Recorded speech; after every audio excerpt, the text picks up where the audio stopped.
नमस्कार. देशदूत आणि क्रीडाई नाशिक मेट्रो यांच्या संयुक्त उपक्रमातून संवाद कट्टा हा पॉडकास्ट सिरीज आपण गेले काही दिवस सुरू केलेला आहे.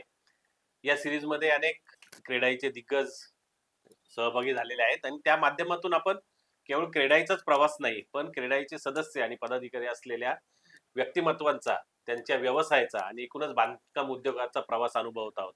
आज आपल्या इथं हजर झाले चौधरी ग्रुपचे प्रकाश चौधरी, पंकज जाधव, आर्किटेक्ट पंकज जाधव आणि चौधरी ग्रुपचे पुढच्या जनरेशनचे मयुरेश चौधरी. मी सर्वांचं मनपूर्वक स्वागत करतो. आपल्याला साधारणतः क्रीडाईचे म्हणजे मयुरेश आता युथ विंगचा पदाधिकारी आहे. तुम्ही पण क्रीडाईचे मेंबर आहात. क्रीडाईमध्ये तुम्ही सहभागी झाल्यानंतर बिझनेस सुरू केला की आधी केला? आणि आधी केलेला असेल तर क्रेडाई मध्ये सहभागी झाल्यानंतरचा बिझनेस मधला फरक काय? साधारणतः अशी थोडं आपण सांगितलं तर बरं होईल. हो. ऍक्च्युली माझा बिझनेस हा मी क्रीडाईचा मेंबर होण्याचा अगोदर होता. ओके. पण क्रीडाईचा मेंबर झाल्यामुळे खूप फायदा झाला, की क्रीडाईमध्ये ऑलवेज अपडेटेड असतंच. की प्रत्येक गोष्टीला तुम्हाला काय-काय आपल्या बिझनेसमध्ये काय-काय नॉलेजेस आहे, काय-काय अपडेट झाले, काय रूल्स चेंज झाले ओके. आणि वेळोवेळी क्रीडाईची पूर्ण टीम ही ऑलवेज आम्हाला मदत करते. काही प्रॉब्लेम आला तर ते सॉल्व्ह करतात. त्याच्यामुळे आपल्याला बिझनेस हा नेहमी ग्रोथ जास्त वाढतो. जास्त. चौधरी साहेबांचं एक महत्वाचं आपल्याला सांगायला पाहिजे वाचकांना, की सरकारी पॉलिटेक्निक मधली प्राध्यापकाची नोकरी सोडून ते या व्यवसायात उतरले आहेत. खरं म्हणजे आजकाल असं झालंय का सरकारी नोकरी मिळवायची आणि एकूण प्रोटेक्शन घ्यायचं आयुष्याचं, असा एक फंडा असतो आणि सरकारी नोकरी झाली म्हणजे आयुष्याची इतिश्री असं असताना सरकारी नोकरी सोडून ते प्राध्यापकाची सगळ्यात महत्वाचं म्हणजे ते सोडून या व्यवसायात चौधरी साहेब आले आणि मला असं वाटतं ही रिस्क होती ती तुम्ही कशी घेतली आणि त्या मागची प्रेरणा काय? ऍक्च्युली मी इंजिनिअरिंगमध्ये सिव्हिलमध्ये एमटेक केलं होतं. ओके. त्यामुळे मला त्याचं नॉलेज पूर्ण हो. होतं आणि पहिल्यापासून मला व्यवसाय करण्याची खूप इच्छा होती आणि वडील माझे इंजिनिअर असल्यामुळे मला तो ओके. एक पाठबळ होतं. तर मी असं विचार केला की मी त्यातलं नॉलेज एक प्रोजेक्ट का सुरू नाही करू, म्हणून मी एक लिटमस टेस्ट म्हणून एक सुरू केला आणि पहिल्याच प्रोजेक्टमध्ये मला एवढं सक्सेस मिळालं की मला ऑटोमॅटिकली मला ती नोकरी सोडावी लागली. इतकं मला प्रचंड लोकांनी प्रतिसाद दिला आणि सर्वात नमूद करावंसं वाटतं की नाशिकमध्ये मी असा ट्रेंड आणला की प्रोजेक्ट हा शॉर्ट स्पॅनमध्ये म्हणजे विदिन 12 मंथ्स 15 मिनिट्समध्ये कसा कम्प्लीट करता येईल त्याच्यावर भर दिला आणि मी नाशिकमध्ये ट्रेंड आणला की एकदा सुरू केला की तो कम्प्लीटच झाला पाहिजे. असे ट्रेंड आणल्यामुळे लोकांनी भरभरून प्रतिसाद दिला. वेगळा ट्रेंड सेट करून आपलं वेगळं नाव चौधरी ग्रुपने केलेलं आहे. त्यांचं आणखी एक वेगळा वैशिष्ट्य आहे की डिकॅथलॉन आणि फ्रिसीन हे प्रोजेक्ट नाशिकमध्ये आणण्यात आणि त्या निमित्तानं नाशिकचं एकूणच विकासाचा एक पुढचा टप्पा गाठण्यात त्यांचं मोठं योगदान राहिलेलं आहे. तर ते कसं केलं तुम्ही म्हणजे? ऍक्च्युली मी माझ्या मुलांचं एज्युकेशनसाठी मी लंडनला शिफ्ट झालो 5 वर्ष. मग तिथे डिकॅथलॉन तिथे मला इंटरनॅशनल ब्रँड दिसला, की तो जो ब्रँड आहे तो स्पोर्ट्सचा ब्रँड आहे आणि त्याचं सर्वात मेन म्हणजे की आपले जे स्पोर्ट्सचे प्रॉडक्ट आहे खूप स्वस्त रेटमध्ये मिळतात आणि लकीली मला असं वाटलं की आपल्या नाशकाचे जे हेल्थ तुम्हाला जर शेवटी नाशकाची हेल्थ म्हणजे लोकांची हेल्थ चांगली तर नॅचरली पूर्ण ग्रोथ चांगली असते. तर माझ्या संकल्पना ती होती की आपण डिकॅथलॉन नाशकात आणलं तर लोकांना खूप चांगल्या स्पोर्ट्सच्या सुविधा मिळतील, चांगले प्रॉडक्ट्स मिळतील जेणेकरून लोकांची हेल्थ चांगली राहील आणि तुम्हाला माहिती आहे नॅचरली लोकांची हेल्थ चांगली असेल त्याने तरच. मेंटल हेल्थ चांगली राहील. बरोबर. मेंटल हेल्थ चांगली राहिली म्हणजे तुमचा ऑटोमॅटिक ग्रोथ होतो आणि पूर्ण नाशकाचीच भरभराट होते. हा त्याच्या मागे संकल्पना होती. Yes. म्हणून मी हे 2 इंटरनॅशनल ब्रँड नाशकात आणले. एक हॉलिडे एक्सप्रेस तो आयजी ग्रुप आहे आणि हा डिकॅथलॉन हा पॅरिसचा ग्रुप आहे. आणि बेस्ट पार्ट असा आहे की हा जो ग्रुप आहे आपलं डिकॅथलॉन जे हे नाशकातलं जे आपलं जे 2 एकर मधलं जे फ्लॅगशिप स्टोअर आहे, भारतातलं एक नंबरचं एक स्टोअर आहे. नंबर. आणि हे जे स्टोर्स आहे फक्त मेट्रोजमध्ये मुंबई, पुणे, दिल्ली हो. वगैरे असं. पण लकीली आपण भाग्यवान आहे की आपल्या भारतात नाशकात आहे आपल्याकडे. हो. ती आपली एक जमेची बाजू फार आहे. खरंच जमेची बाजू आहे. नाशिकच्या दृष्टीनं कौतुकाची पण बाब आहे. चौधरींचा हा व्यवसाय तसं फर्स्ट जनरेशनचा येस, बिझनेस. Yes, yes. ते प्राध्यापकी सोडून याच्यात आले. परंतु त्यांचे वडील इंजिनियर होते. तेही इंजिनियर आहेत आणि आता त्यांची तिसरी पिढी मयुरेश सुद्धा इंजिनियर आहे. मयुरेश लंडनमध्ये शिकून आलेला आहे आणि आपल्या व्यवसायाला आणखी चार चांद लावण्याच्या उद्देशानं नाशकात आता त्यांनी पुढची सगळी धुरा सांभाळलेली चौधरी ग्रुपची. काय फरक आहे लंडन मधून शिकून येणं आणि समजा नाशिकमध्येच ते केलं असतं तर काय फरक जाणवला आणि व्यवसायात त्याचा काय फायदा झाला? नाही बेसिकली जेव्हा आजी आमची जर्नी होती माझी एज्युकेशनची, पप्पांचा आधीपासून भर होतं की आपला एक डिप्लोमा आणि डिग्री तू इंडियात करायचा आणि मग एक एक्सपोजर साठी आपण फॉरेनला जायचं. तो आय थिंक सो तो जो मिक्स मला ब्लेंड भेटला तो खूप छान होता. बिकॉज फोकस ऑन थेअरी जी इंडियाच्या एज्युकेशन मध्ये ती फॉरेनला नाही आणि वाईस वर्सा, तिकडे जे प्रॅक्टिकल नॉलेज जे भेटलं ते इकडे नाही भेटलंय. सो हा दोघी जो मिक्स मला भेटला त्याच्यामुळे जी आपली इकडची जी इंजिनिअरिंग नॉलेज आहे that I could use it on my technical side, की प्रोजेक्ट करताना बेसिक गोष्टी जे आपण इंजिनिअरिंग पॉइंट ऑफ व्ह्यू ने करतो ते मला इम्प्लिमेंट करता आले. आणि जे ऍडमिनिस्ट्रेशनची जी फॉरेनची नॉलेज होती जे लंडनला मी शिकलो that I could relief implement in terms of जे आपण कस्टमरशी भेटणं, जे सगळं मॅनेजमेंट झालंय, भरपूर गोष्टी ज्या आम्ही मॅनेजमेंटच्या तिकडनं प्रॅक्टिकली शिकलो. मी लंडनला होतो 2 वर्षासाठी, मी एक पण पेपर लिहिला नाही theory. It was always project. ही एक कंपनी येते, खूपदा आमच्याकडे ऍक्च्युअली ओनर जे आले होते कंपनीचे त्यांची आम्हाला केस स्टडी राहायची. आम्ही त्यांच्याकडे जाऊन शिकायचो की how to improve their business. So ह्या सगळ्या गोष्टी परत येऊन मला इम्प्रूव्ह करता आलं. म्हणजे पप्पांना पण खूप आवडेल जे मी आल्यानंतर जे आपण थोड्या थोड्या गोष्टी ज्या छोट्या छोट्या इम्प्लिमेंट केला त्याच्याने खूप मॅसिव्ह डिफरन्स आला बिझनेसवर. असं एक्सेप्शनल एक्सपोनेन्शियल ग्रोथ झाला. म्हणजे मी समजा एक्स असेल तर 10x त्यांनी बिझनेस नेक्स्ट लेवल नेला. तो खूप मी म्हणजे या पॉडकास्टच्या माध्यमाने सांगेल की डेफिनेटली बॅचलर्स पर्यंत तुम्ही इंडियातच राहायला पाहिजे आणि मास्टर्सचा तो 1 ते 1.5 वर्षाचा जो असतो you definitely do it abroad. की तो अब्रॉड पण परत आलं पाहिजे आपल्या देशात. 100% यायला पाहिजे. फॉरेन पेक्षा तर India 100 times better. Great great great. मेरा भारत महान. आज आपल्या बरोबर पंकज जाधव आर्किटेक्ट हे पण सहभागी झालेले आहेत आणि चौधरी ग्रुप पेक्षा खूप वेगळी त्यांची कहाणी आहे. सटाण्यासारख्या शहरातून ते आले, अतिशय प्रतिकूल परिस्थितीत त्यांनी शिक्षण घेतलं. वेगवेगळ्या आर्किटेक्ट्स कडे दिवसातून 3-3, 4-4 नोकऱ्या केल्या. 14-15 वर्ष नोकरी करून मग ते आर्किटेक्चर मध्ये त्यांनी स्वतः शिक्षण घेतलं, पुढे गेले. आज त्यांची फर्म अशी नावारूपाला आली आहे. तर या प्रवासाकडे बघताना तुम्ही कसं, काय वाटतं म्हणजे तुम्हाला? कसं आहे, आपण बऱ्याचदा म्हणतो की आपल्याला कुठलं तरी बॅकिंग हवं, बेस हवा, असं एक संकल्पना झालेली. परंतु आपण जर असं ठरवलं आणि एक पॉझिटिव्ह थिंकिंग ठेवली काम करताना किंवा शिक्षण घेताना की आपल्याला याच्यात काहीतरी अचीव्ह करायचंय आणि अचीव्ह करताना प्रत्येक जण पैसे मिळवण्यासाठीच काम करत असतो. परंतु एक गोष्ट प्रत्येकाने लक्षात घेतली की नॉलेज मिळालं, त्याच्या नॉलेजने माणूस वर्किंग मध्ये आला. वर्किंग मध्ये आल्यानंतर आपोआपच त्याला त्याच्या रिटर्न्स मिळत जातात. कुठलाही व्यक्ती कोणत्या व्यक्तीकडनं फुकट काम करून घेत नाही. तर ज्यावेळी सटाण्यासारख्या शहरातून नाशकात आलो आणि नाशकात आल्यावर नाशकात सस्टेन व्हायचं आणि मी मोठ्या बंधूंकडे राहायचो, सस्टेन व्हायचं ते दोघांच्या परिस्थितीने शक्य नव्हतं. मग म्हटलं की आपलं जॉब करायचं तर कुठल्या तरी एका आपण ज्या फील्डचं वर्क करतोय, सिव्हिल फील्डचं, आर्किटेक्चरचं, तिथंच जॉब करावं. म्हणून तो जॉब केला आणि तो जॉब करता करता त्यात आवड निर्माण झाली. जॉब सोबत शिक्षण केल्यामुळे दोघंही कॉम्बिनेशन्स मध्ये नॉलेज फास्ट ग्रोथ मध्ये मिळालं आणि त्याच्यातून मग त्या व्यवसायाकडे वळण्याचं हे केलं आणि त्याच्यातून मग डेव्हलपमेंट होत गेली. त्याच्यात इन्व्हेस्टिव्ह करत गेलो. त्याच्यात सर्वात इम्पॉर्टंट की येणारा क्लायंट हा इम्पॉर्टंट आहे आणि तो क्लायंट जगला तर आपण जगू. म्हणजे तो जो व्यवसाय आहे तो जगला तर आपण जगू, ही संकल्पना कायम मनाशी धरली. त्यामुळे त्याला तो प्रोजेक्ट परवडला. मी मॅक्झिमम कमर्शियल आणि रेसिडेन्शियल प्रोजेक्ट मध्ये काम करतो, इंडिव्हिज्युअल प्रोजेक्ट पेक्षा, बंगलोज वगैरे पेक्षा. त्यामुळे तो प्रोजेक्ट त्या बिल्डरला वर्क झालं पाहिजे, त्या बिल्डरला त्या प्रोजेक्ट मध्ये फिजिबिलिटी असली पाहिजे, त्यांच्याकडे घेणारा कस्टमर पण सॅटिस्फाईड झाला पाहिजे, ते पण सॅटिस्फाईड. या सगळ्यांचं कॉम्बिनेशन करून या व्यवसायात आलो आणि देवाच्या कृपेने या व्यवसायात भर आली. मी एक ऍड करेल याच्यात की सरांचे जे प्लॅन्स असतात, जसे सर बोलले की कस्टमरला का पाहिले और बिल्डरला का पाहिले, दॅट खूप हे होतं. कारण की खूपदा असं होतं की बिल्डरला एक सर्टन डिरेक्शनला जायचं असतं आणि आर्किटेक्ट आपल्याकडे दुसरीकडे घेऊन जातो. पण त्यांची जी प्लॅनिंग आहे दॅट आय वुड से की इट इज म्हणजे ती खूप मॅच होती की customer is also happy and builder is also happy. Great great. अजून एक ऍड करतो, इज व्हेरी हार्ड. 100 प्लॅन सांगा ते तयार तो एक त्यांच्या पर्सनॅलिटीचं ते महत्व आहे. आणि आजचे जोडी त्यासाठीच आहे की आणि मला आणखी कौतुक आहे की ITI मध्ये शिक्षण घेतलं. हो सर.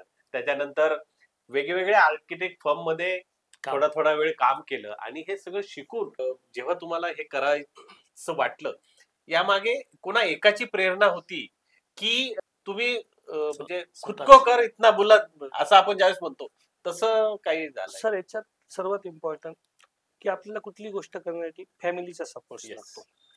फॅमिलीमध्ये माझी वाईफ तिने मला कधीही कुठल्याही कामापासून तिने अडवलं नाही. आणि सर्वात इम्पॉर्टंट, मी लग्नानंतर शिक्षण केलं, एज्युकेशन केलं. म्हणजे मला मुलं असताना, म्हणजे मी बऱ्याचदा एज्युकेशनसाठी महिना 2 महिने 3 महिने बाहेर राहायचो. त्यावेळेस ती सगळं ते घरचं हँडल करायची. ती मोठी प्रोत्साहन होतं.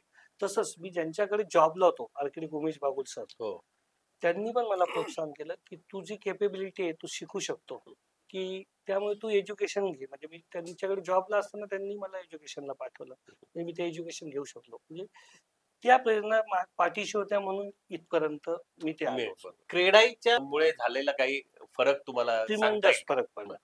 ट्रिमंडस फरक पडला. म्हणजे पहिला फरक सांगेल की इथं बसू शकलो कॉन्फिडन्सने. म्हणजे काय झालं की मी 2009 पर्यंत जॉब केलं, स्वतःचं ऑफिस टाकलं. 2014 नंतर क्रीडाईचा मेंबर झालो. क्रीडाईचा मेंबर झाल्यावर त्या क्रीडाईमध्ये गेलो. क्रीडाई म्हटलं की फक्त बिल्डर, आणि बिल्डर म्हटलं की फक्त व्यवसाय. तसं क्रीडाईचं हेतू नाही. क्रीडाईने आमच्यासारख्या टेक्निकल लोकांनाही त्याच्यात सामावून घेऊन की आपल्याला शहर चांगलं बनवायचं आहे, त्या हिशोबाने वेळोवेळी ते प्रयत्न करतात. क्रीडाईचे चेअरमन्स असतील, चौधरी सर असतील, हे सर्व लोक कायम त्याच्याबद्दल काम करत असतात. म्हणजे दिवसातले ते 1 तास तर त्या गोष्टीसाठी देतात की आपलं शहर कसं चांगलं होईल.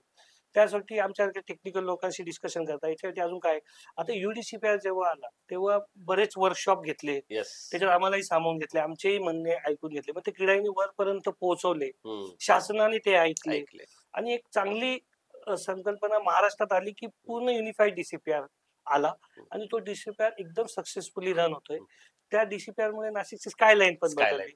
त्या स्कायलाईनचाही आता नाशिक शहराला डेव्हलपमेंटच्या दृष्टिकोनातून फायदा होतो. क्रीडा ही काय डेव्हलपमेंट कंपनी, ती पूर्णपणे शहर. आणि कन्स्ट्रक्शन नाशिकमध्ये माझ्या दृष्टिकोनातून 60% मॅटर करतो. कन्स्ट्रक्शन कंपनी पूर्ण नाशिक समाजाच्या याच्यावर, त्याच्या खाली काम करणारी लोक, आम्ही, आमच्या मागे काम करणारे लोक, कन्सल्टंट, म्हणजे त्याच्या वकिलापासून सर्वच लोक याच्यात इन्व्हॉल्व असतात. तर हा क्रीडाईचा डेफिनेटली फायदा झाला. त्याच्यामुळे लोकांशी, माझी लोकांशी ओळख झाली. क्रीडाईमुळे मला एक्सपोजर मिळाला, त्यामुळे माझ्याकडे क्लायंट बेस वाढला. क्रीडाईचा तो डेफिनेटली फायदा आहे.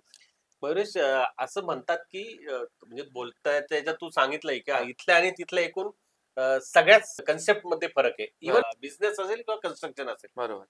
तर तिथं जाऊन शिकून तू सांगितलं काय चेंज झाला, परंतु तिथला क्लायंटल बेस, तिथल्या कंपन्या, तिथल्या कंपन्यांचे मालक आणि भारतातले एकूण ग्राहक आणि त्यांचे एकूण बिहेवियर किंवा त्यांची आर्थिक स्थिती, हे याच्यामध्ये जमीन आसमानचा फरक आहे. बरोबर. तर तो ब्रिज किंवा तो मॅच कसा केला तू शिक्षणाच्या मधून? इथं आल्यानंतर तुला ते वेगळं जाणवलं नाही का? बेसिकली एक आपण जे आमच्याकडे आता बिझनेस मध्ये तिथं जे मॉड्यूल्स होते, त्यात एक बेसिक मॉड्यूल वॉज सायकोलॉजी. म्हणजे इव्हन एक बिझनेस ऍडमिनिस्ट्रेशन मध्ये तो होता. सो त्याच्यात एक एक म्हणजे स्टार्टिंग ऑफ द लेक्चर सगळ्यात मोठा वॉज की ऑल ह्युमन्स आर सेम. आपण सगळं विचार एकच करतो. आपण 1 कोटीचा फ्लॅट घेतोय की तो 1000 कोटीचा फ्लॅट घेतोय, ते mentality stage the same. So जेव्हा आम्ही 2-3 कंपनी जिथं स्टडी केल्या होत्या, एक बर्कले म्हणून एक one of the biggest firm आहे लंडन मध्ये, त्यांच्या अंडर जेव्हा आम्ही स्टडी केला होता, और वर्षात इकडे येऊन मी जे करतो, अल्टिमेटली एकच आहे, what customer finds is value. त्याला आपल्याला व्हॅल्यू मॅक्झिमम किती देता येईल ते त्याला पटलं की तो पैसे द्यायला हे नाही होत. म्हणजे मग वी हॅव सीन की तो किती मोठा तुमची तिकीट साईज असो, की त्याला ती कस्टमरला फक्त व्हॅल्यू भेटायला पाहिजे. That is what we learn. इकडे आल्यावर पण काय होतं, मग आम्ही जेव्हा प्रोजेक्ट डिझाईन करतो, और तिकडे जे आम्ही बघायचो, जिथं त्यांचा जो आउटलुक होता प्रोजेक्ट डिझायनिंगच्या वेळेस, की is customer finding value in this, की तू इतके पैसे टाकल्यावर मला भेटतंय का, बस त्यालाच तेवढं इम्पॉर्टंट आहे असं. सो त्याच लाईन्सवर वर्किंग केलं. परत आल्यानंतर एक कुठला तरी प्रोजेक्ट पहिला जो केला असेल, त्यातले काही अनुभव कस्टमरचे तुला सांगता येतील, तुझ्या तिथल्या ज्ञानाचा उपयोग झाल्यामुळे तुमचा बिझनेस सेट होता. बरोबर. तसा काही क्लायंटला केला हे नव्हता. हा, बेसिकली तिकडून आल्यानंतर जो आता one of the first commercial project मी जो आम्ही इथं हँडल केला, त्याचं एक जो चॅलेंजिंग होता, एक टर्म्स ऑफ द लेआउटिंग जी आम्ही केली ती थोडी चेंज केली, तिकीट साइजेस थोडे ऑल्टर केले, आणि एक बिल्डिंगला जो फसाड असतो और जो एक बेसिक लॉबीज, एकदम बेसिक गोष्ट, म्हणजे मी टाईलचा कलर सिलेक्शन पासून तर फॉल सिलिंग कसे होत आहे त्याच्याने पण खूप फरक पडतो. म्हणजे मी सांगेल की it makes a massive difference. म्हणजे मला मिनिमम 1000 रुपयाचा पर स्क्वेअर फूट मागे फरक पडलेला आहे सेलिंग प्राइसवर, जस्ट बिकॉज मी नीट लक्ष देऊन तिथं की बाबा हे काय आपल्याला कलर झाला हे झालं त्याच्यात आम्ही खूप चेंजेस घेतले. सो बिकॉज ऑफ दॅट खूप फरक पडला आणि आम्हाला. दुसरी सर गोष्ट मी एक सांगेल चौधरी सरांबद्दल की मी उमेश बाबुल सरांकडे जॉबला होतो ना, तेव्हा चौधरी सर जामदार सरांकडे प्रॅक्टिस करायचे. मी तेव्हापासून माझी ऐकून हो. होते. आणि सर यांचं सर्वात मोठी गोष्ट सांगायचं म्हणाल, जसं मी म्हटलं बागुल सरांनी मला एज्युकेशनला प्रोत्साहित, यांच्याकडचे इंजिनियर्स पहिली प्रॅक्टिस केल्यापासून बिल्डरशिप चालू केल्यापासून जो इंजिनियर आहे तेच इंजिनियर आज मयुरेश क्या बात बरोबर 25 इयर्स म्हणजे आम्ही छोटे छोटे होते तेव्हापासून. म्हणजे ही शक्य कधी तो फॅमिलियर झाला. म्हणजे ही चौधरी सरांची खूप मोठी खासियत आहे. काशी. म्हणजे त्यांचे इंजिनियर आजही बाहेर आम्हाला कुठे भेटले तर म्हणतात की माझे फॅमिली मेंबर. त्यांनी त्यांच्या एका वॉचमनच्या 2 मुलांना फॉरेनला एज्युकेशनला पाठवलेले. अरे म्हणजे या वा. गोष्टी ते स्वतः बोलणार नाही.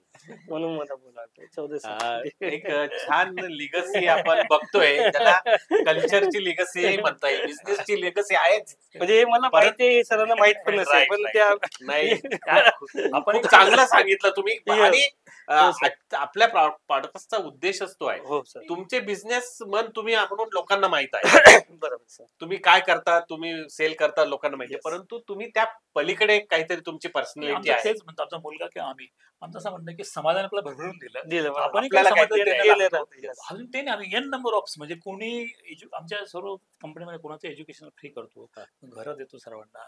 नंतर आम्ही जेवढे काही कुठे ऑर्फन स्कूल्स आहे, कॉलेजेस आहे, काही मदत लागली आमच्या कॉलेजेस आम्ही सांगून ठेवले एखाद्या लेडीज म्हणजे मुलीसाठी कोणाला जर शिक्षणासाठी पैसे नसेल फोन करायचा आमचं लगेच आरटीएस तर होतं. आमचं एक असं म्हणणं आहे की जनरली म्हणता you should give your 10% of your income. Yes. But एवढं पण नाही करत आपण. ऍटलीस्ट आपण 3 ते काही 4% दिले तरी enough खूप होतं. मेजर डिफरन्स आणि पडतो. सर एज्युकेशन मध्ये जास्त भर आहे म्हणजे मुलींचं एज्युकेशन किंवा ऑर्फनचं किंवा अशा लोकांचं एज्युकेशन जास्त भर देतो की Great, जेणेकरून great. त्याचं लाईफ चेंज झालं. जाधव साहेबांचे आपल्याला आभार मानले नाही, पाहिजे. त्यांनी हा नाही. मुद्दा सांगितला आणि हो. आमच्या पॉडकास्टचा खरं तोच येतो, पण हो. आपल्याला आणि थोडस सर, जसं- कमी जसं बोलायचं. जाधव साहेबांचं तसंच माझं आहे. मी पण लग्न झाल्यानंतर एज्युकेशन घेतलं. Yeah. माझा मुलगा होता मी एमटेक केलं आणि मग एमपीएससी क्लासहून झालो. Great. तर माझ्या मिसेस तिथे आणि नोकरी सोडायला तिनेच सांगितलं तर आपण एक वेळ उपाशी राहू पण तुम्ही नोकरी नका करू तुम्ही धंदा करा. आणि सो दॅट असं म्हणतात की यशस्वी पुरुषामागे Yes, एक yes. चांगली स्त्री असते आणि तुमच्या दोघांच्याही बाबतीत Yes. तो अनुभव आहे, Same. तुमच्या उदाहरणात जातो. आणि खूप आहे भारतीय स्त्रीचं तिच्या सॅक्रिफाईस सॅक्रिफाईसचं कौतुक आहे आणि त्याचा तुम्हाला फायदाही झालाय. मयुरेशलाही कदाचित त्याचा निश्चितच झालाय, 100% झालाय. म्हणजे लिगसी अशी सर्वार्थाने इथपर्यंत आलेली आहे. आज आपण चौधरी ग्रुपचे प्रकाश चौधरी असेल, मयुरेश चौधरी आणि आणखी एक पंकज जाधव यांच्याशी क्रेडाई आणि त्यांचं एकूण बिझनेस याबद्दल इथं चर्चा केली. या चर्चेतून त्यांचे वेगवेगळ्या गुण आपल्या पुढे आलेत. म्हणजे समाजसेवेचा असेल, विशेषतः चौधरी ग्रुपने शिक्षणाच्या दृष्टीनं त्यांचं जे काही ध्येय आहे आणि व्यवसायातला एक वाटा ते जाणीवपूर्वक आणि हट्टानं बाजूला काढून मुलांच्या शिक्षणासाठी करतात. आपल्या कर्मचाऱ्यांच्या मुलांना परदेशात पाठवण्या एवढा मोठेपणा त्यांनी दाखवला आहे. विशेषतः गाजावाजा न करता आपण करत राहायचं. म्हणजे असं सांगितलं जातं की उजव्या हाताने केलेलं पुण्य डाव्या हाताला कळू नये, इतक्या तटस्थ वृत्तीनं आपण काम केलं पाहिजे आणि ते करतायत. त्याचबरोबर पंकज जाधव सरांनी सुद्धा अत्यंत प्रतिकूल परिस्थितीतून येऊन लोकांकडे राहून शिक्षण घेऊन आज हा व्यवसाय उभारलाय आणि सगळ्यांना अरे वा, अशा कमिटेड म्हणा किंवा अत्यंत संघर्षशील अशी माणसं क्रेडाईलाही लाभलेली आहे आणि क्रेडाईचा त्यांनी सांगितलंच का किती त्यांना लाभ झालेला आहे. दोघांनाही वाईस वर्षा असा क्रेडाईच्या मेंबर्स म्हणून लाभ झालेला आहे. ही मालिका आहे अशीच आपल्याला पुढे न्यायची आहे. अजून खूप लोकांशी बोलायचंय. आज इथंच आपण थांबूया. धन्यवाद. धन्यवाद. थँक्यू.